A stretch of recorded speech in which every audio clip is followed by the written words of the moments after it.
मेरे आप सभी प्रेमी जन नमस्कार। आज जून का पहला दिन है, वर्ष है 2017 और आज के इस लाइफ मैनेजमेंट में मैं आप सभी का हार्दिक रूप से स्वागत करता हूं। दोस्तों, आज के लाइफ मैनेजमेंट में मैं जिस विषय पर बात करने जा रहा हूं, सच यह है कि यह विषय आप लोगों से, खासकर जो नौजवान साथी हैं जो अपने कैरियर के जद्दोजहद से गुजर रहे हैं, या यूं कह लीजिए कि जो कैरियर के जद्दोजहद से तो नहीं गुजर रहे हैं, उनका कैरियर तो ऑलमोस्ट सेटल सा हो गया है, कहीं ना कहीं वो जॉब कर रहे हैं या फिर वो अपना काम कर रहे हैं, लेकिन वो उससे खुश नहीं है। यूं कह लीजिए कुल मिलाकर ये कि वो भटकाव की स्थिति में हैं। जो अपने कैरियर के एस्टेब्लिशमेंट में जुटे हुए हैं वो इस मायने में भटक रहे हैं कि मैं इस क्षेत्र में जाऊं, मैं उस क्षेत्र में जाऊं, मैं इस क्षेत्र में जाऊं, और जो ऑलरेडी किसी क्षेत्र में घुस चुके हैं उनमें हमेशा यह द्वंद्व चल रहा है कि अब मैं इसको छोड़ करके वो कर लेता हूं, उसको छोड़ करके वो कर लेता हूं। और इस तरह की बात हमारे मन में आती कब है? तब आती है जब हमें दूसरों की थाली में ज्यादा घी नजर आने लगे।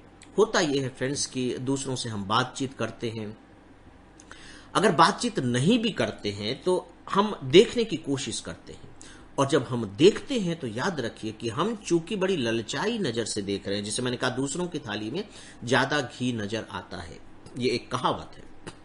तो चूंकि हम ललचाई नजर से देख रहे हैं, तो चूंकि हमारा परसेप्शन ही ललचाने का हो गया है, तो हमें थाली में तो वही वही चीजें दिखाई देंगी जो हमें आकर्षित करें। तो ज्यादा घी दिखाई दे रहा है तो हमें लगता है कि वहां ज्यादा सैलरी है, काम करने का बहुत अच्छा अवसर है, बहुत अच्छा वहां माहौल है, प्रमोशंस की बहुत अच्छी गुंजाइश है, वहां लाइफ बड़ी सेटल्ड और बड़ी अच्छी होगी, बड़ी प्यारी होगी, किसी तरह का कोई तनाव दबाव नहीं होगा। इस तरह की बातें दिमाग में आती हैं। और मजेदार बात है कि जब हम वहां पहुंचते हैं तो वहां पहुंचने के बाद फिर से वही संकट शुरू हो जाता है। वहां भी हमें यही लगता है कि उससे अच्छा तो पहले वाला ही था। और मित्रों, ये किसी एक की बात नहीं है, ये हम सब की बात है, और इनफैक्ट उसमें मैं खुद भी शामिल हूं। और मुझे ये लगता है कि देखिए, थोड़ा थोड़ा एहसास तो ऐसा सबको होता है। कोई भी अपने काम से पूरी तरह से संतुष्ट नहीं होता 100%। और सच पूछे तो फ्रेंड्स, ये भी है कि इस तरह का कोई 100% एग्जिस्ट भी नहीं करता। देखिए, हम सब ह्यूमन बीइंग हैं, मनुष्य ही तो हैं। कभी मन खराब होता है तो अपने आप से ही ऊबने लगते हैं, शिकायतें होने लगती हैं, अच्छा नहीं लगता है। कभी मन खुश होता है तो खराब चीजें भी बड़ी अच्छी लगने लगती हैं। तो इसीलिए देखिए, जो भटकाव के स्तर हैं हम यहां से शुरू करते हैं कि एक तो भटकाव का स्तर ऐसा है कि हम फ्रस्ट्रेट हो रहे हैं, अरे कि नहीं नहीं यार, अब इसको छोड़ना ही है। हम छोड़ छाड़ करके यहां तक कि चुप बैठ जाते हैं, घर में बैठ जाते हैं, कोई दूसरा जॉब नहीं है लेकिन हमने छोड़ दिया है।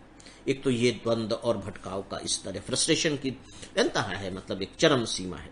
दूसरा ये है कि ठीक है, थोड़ा बहुत मन विचलित होता रहता है लेकिन हम उसमें लगे रहते हैं, उसको करते रहते हैं, चाहे मजबूरी में ही क्यों न करें।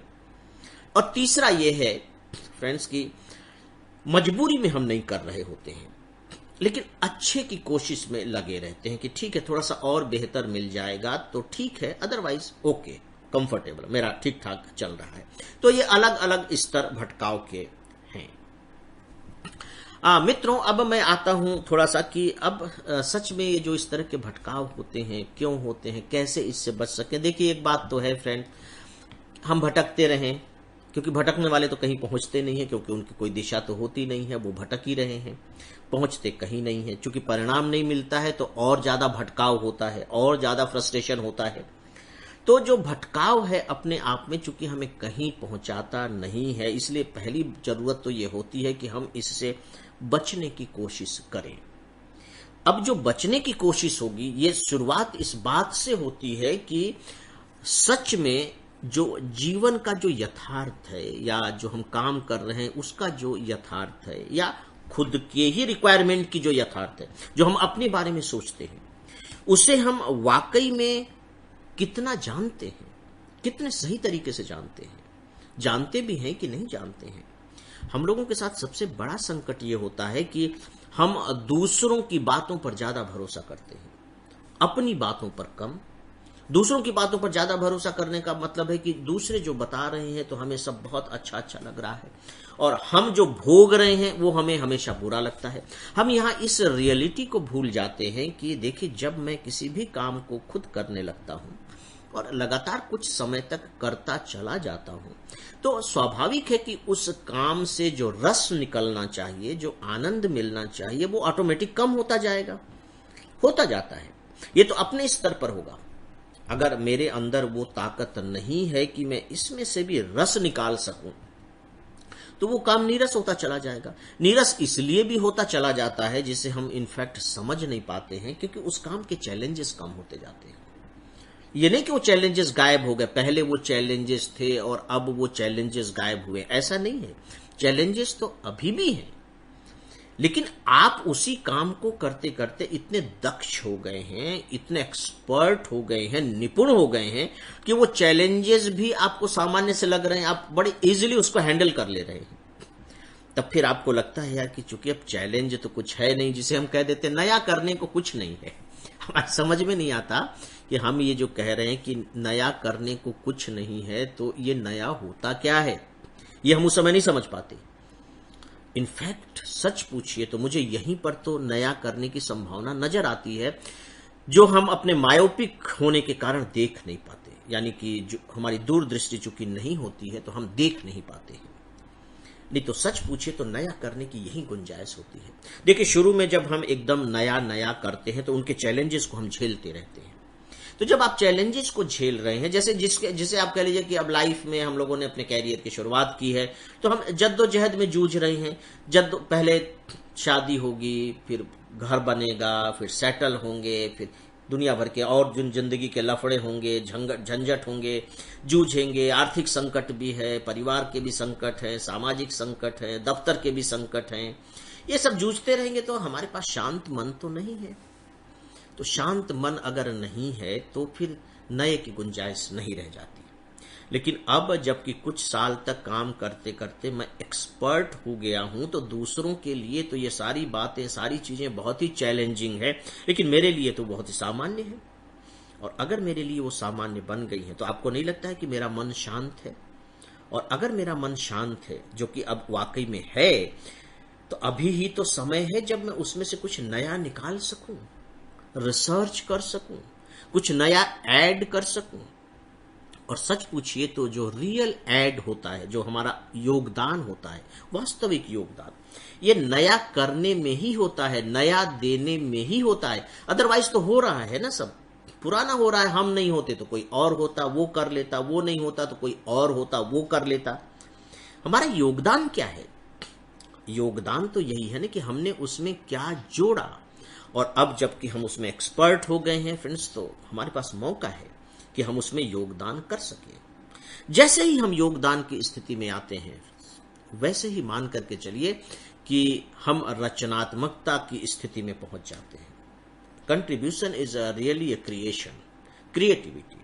हम क्रिएट करने लगते हैं, और जब कोई चीज हम क्रिएट करते हैं वो लोगों की निगाह में आती है और लोग फिर तारीफ करते हैं। और तारीफ क्या करते हैं, बल्कि हम वहां इनएविटेबल हो जाते हैं उस संस्थान के लिए, चाहे मेरा अपना ही संस्थान क्यों न हो, मैं अपरिहार्य हो जाता हूं, मुझे हटाया नहीं जा सकता, मैं उनकी जरूरत बन जाता हूं, क्योंकि अब मैं क्रिएट कर रहा हूं।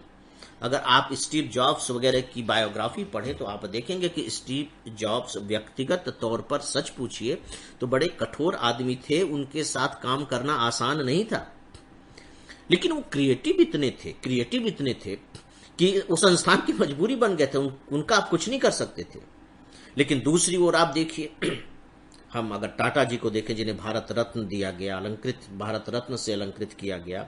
अभी हमारे पास इन्फोसिस के नारायण मूर्ति जी हैं। इन लोगों ने एक काम करने का एक अलग स्तर निर्धारित किया, एक अलग किस्म के मापदंड हमारे सामने रखे। मापदंड इन्होंने रखे कि नहीं, स्वामी हम नहीं बनेंगे, हम सेवक बनेंगे। हम अपने काम करने वाले लोगों के बीच में ही रहेंगे, उन्हीं के साथ उठेंगे बैठेंगे, उन्हीं के साथ एंजॉय करेंगे। उन्होंने एक अलग मापदंड स्थापित किया। तो देखिए होता क्या है कि जब आप आइवरी टावर से निकल करके और लोगों से मिक्सअप होते हैं तो काम में रस आने लगता है। जो मोनोटोनस है, उसकी जो एक रसता है, उसकी जो निरस्ता है वो टूटती है। और जब ये टूटती है तो बट नेचुरल है कि जीवन के चारों तरफ आपको एक म्यूजिक सा, संगीत सा सुनाई देगा या आप व्यस्त हो जाएंगे। अब आपके पास इतना वक्त ही नहीं है कि आप फालतू की चीजों पर विचार करें, उनके लिए सोचें। और सच पूछिए तो जब हम फालतू का सोचना शुरू करते हैं मित्रों, तो वहां से भटकाव बहुत भयानक रूप से शुरू हो जाता है। जरूरत से ज्यादा विश्लेषण, ये होना चाहिए, यहाँ ये नहीं है, अगर ये हो जाए तो मैं ये करता रहूंगा। तो जब हम बहुत ज्यादा एनालिसिस में घुसते हैं तो उससे होता क्या है कि एनालिसिस, याद रखिए, काम को कैसे बेहतर तरीके से किया जाए इसकी एनालिसिस तो ठीक है, लेकिन यहाँ किया जाए या नहीं किया जाए, तो जब आप इस पर विचार करेंगे तो आप देखेंगे कि आपकी लिस्ट कुछ इस तरह की बनती चली जाएगी कि न किया जाए वाला जो पलड़ा है वो भारी होता चला जाएगा, झुकता चला जाएगा, और यहाँ कुछ है वो पलड़ा ऊपर उठता चला जाएगा, यानी कि हल्का होता चला जाएगा। आपको लगेगा कि यार मैं तो कहाँ फंसा हुआ हूँ, मैं तो बिल्कुल बेकार की जगह पर हूँ और दूसरी जगह मुझे जाना चाहिए, यहाँ तो जिंदगी हेल हो रही है, नर्क हो रही है। अब क्या होगा? संस्थान के प्रति या अपने काम के प्रति आपकी रुचि बट नेचुरल है कम हो जाएगी। जब आपकी रुचि कम हो जाएगी तो आप काम भी उसी तरह से करने लगेंगे, धीरे धीरे उसी तरह से परिणाम आने लगेंगे, उसी तरह की गलत इमेज बनने लगेगी और आप छोड़ छाड़ कर अलग हो जाएंगे। दोस्तों, ज्यादातर मामलों में यही होता है, और खासकर सिविल सर्विस और ये जो बड़े बड़े एग्जामिनेशन हैं, इनकी जो तैयारी करने वाले स्टूडेंट हैं, क्योंकि मैं तो इन सब के बीच में रहता हूं, मुझे बड़ा अच्छा लगता है। मैंने देखा है कि बड़े जोश खरोश के साथ वो काम में लगे, कुछ दिनों के बाद वो ढीले हो गए। अब उनमें भटकाव आना शुरू हो गया कि नहीं ये नहीं करना चाहिए यार, कुछ और दूसरा करो, इस नौकरी में तो ये दिक्कत है, कोई लाइफ स्टाइल नहीं, मतलब अपने लिए समय नहीं है, राजनीति के चक्कर में पड़े रहो, नेताओं के पीछे पीछे भागो, लोगों का की भी समस्या सुलझाते रहो, जिंदगी में वैसे कितनी बड़ी समस्याएं हैं, अब आप दूसरों की भी मतलब आप कुछ भी दिमाग में कचरा भर करके और अपने जो निष्कर्ष हैं उनको सिद्ध कर दीजिए। तो मित्रों, फिर होता क्या है ऐसे लोगों के साथ? होता यही है कि वो शुरुआत तो बहुत अच्छी करते हैं लेकिन बीच में छोड़ देते हैं, भटक जाते हैं, और जब वो दूसरी चीज पकड़ते हैं तो दूसरी चीज के साथ भी यही सलूक करते हैं। लेकिन जो सफल लोग होते हैं वो क्या होते हैं? सफल लोग क्या करते हैं? वो कैसे अपने को इस भटकाव से बचाते हैं? बचाने का तरीका होता है कि नहीं, मैं अंत तक लगा रहूंगा, और उसके लिए जो जरूरी बदलाव होंगे बीच बीच में, वो जरूरी मैं बदलाव करता रहूंगा, लेकिन मैं आसानी से छोड़ूंगा नहीं। फ्रेंड्स, आपने एक ओलंपिक धावक जो एथलीट है उनका नाम सुना होगा, हुसैन बोल्ट, जो जमैका के रहने वाले हैं। मतलब आज तक उनसे तेज धावक कोई नहीं हुआ, और जो वैज्ञानिक हैं वो रिसर्च कर रहे हैं कि एक आदमी इतनी तेज गति से दौड़ कैसे सकता है, अभी तक उनकी समझ में नहीं आ रहा है। हुसैन बोल्ट अभी के ओलंपिक गोल्ड मेडलिस्ट हैं, है ना, वो जब दौड़ते हैं तो फिर गोल्ड जैसे उनके सामने बिछा पड़ा रहता है। उन्होंने एक बड़ी अच्छी बात कही थी, तो आइए आज के इस लाइफ मैनेजमेंट को इस अच्छी बात से ही समाप्त करते हैं। हुसैन बोल्ट का कहा हुआ है, उन्होंने कहा था कि आप खत्म कैसे, जरूरी यह नहीं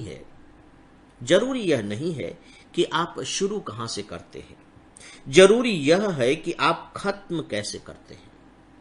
देखिए, ध्यान दीजिए कि जरूरी यह नहीं है कि आप शुरू कहां से करते हैं, जरूरी यह है कि आप खत्म कैसे करते हैं। मुझसे बेहतर शुरुआत करने वाले कई हैं, पर अंत में मैं ही सबसे शानदार तरीके से अंत करता हूं, लेकिन मैं ही सबसे शानदार तरीके से अंत करता हूं। शानदार तरीके से अंत, फिनिशिंग लाइन सबसे शानदार तरीके से मैं टच करता हूं, और पता लगा कि 1 सेकेंड के 100वें हिस्से से पहले मैंने वो फिनिशिंग लाइन टच कर दी और गोल्ड मेरा हो गया। तो मित्रों, अगर मुझे लगता है कि इसी बात को अपने दिमाग में रखें तो शायद हम सब भटकाव से अपने आप को बचा सकते हैं, क्योंकि अभी अंत तो हमें करना है ना। तो दोस्तों, इसी के साथ ही अब आज के इस लाइफ मैनेजमेंट को यही समाप्त करने की इजाजत चाहूंगा। नमस्कार।